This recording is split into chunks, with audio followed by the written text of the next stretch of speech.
Former Prime Minister of Barbados, Owen Arthur, believes Jamaica is on the right path in establishing conditions for macroeconomic stability and sustainable development. It is with that continued goal in mind that Mr. Arthur recommends the social partnership as a model of governance be embraced with enthusiasm. Noting that the two countries that have made the most use of social partnerships, Ireland and Barbados, are not faring so well these days, Mr. Arthur says the benefits Barbados have had from it and those Jamaica can have should not be underscored. That the social partnership represents the most momentous and creative piece of public policy engineering in the history of Barbados, both symbolically and substantively.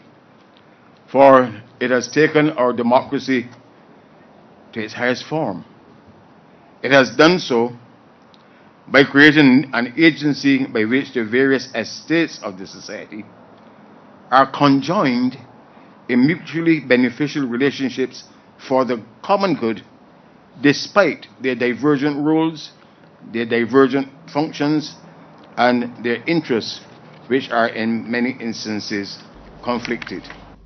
Mr. Arthur says it is important to recognize social partnership as a model of governance and accept its limitations rather than expecting too much. In this regard, as the mechanisms which bring the state, the private sector, the labor movement, and the civil society into a coalition to influence the formation of public policy through social dialogue, the social partnership is at its most effective when it is used to add value to, rather than to replace or to downgrade, existing established processes for consultation, for policy making, and for implementation. As such, it cannot and should not be seen as an agency to preempt nor to circumvent the preeminent place of Parliament as the making of the society's laws.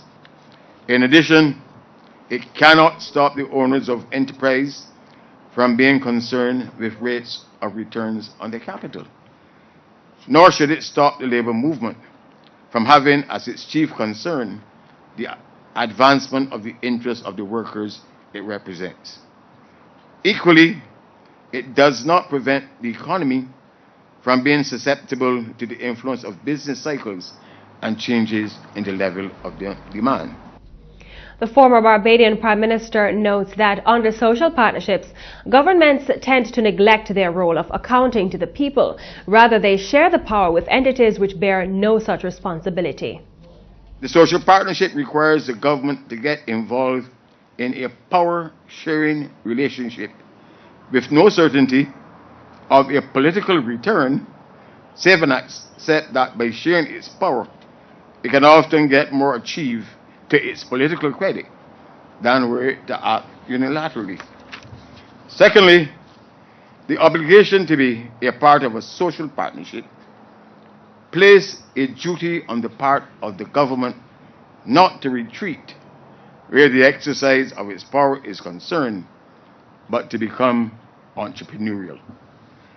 It is now becoming fashionable to presume that the chief and the highest ambition and purpose of our governments should be to do no harm, to restrict their activities largely to maintaining a stable money supply and controlling the size of the deficits. Mr. Arthur's cautious advice comes as Jamaica continues to make strides to adopt social partnerships into its governance model, taking its example from Barbados. He was speaking at a function to examine social partnership recently held in Jamaica.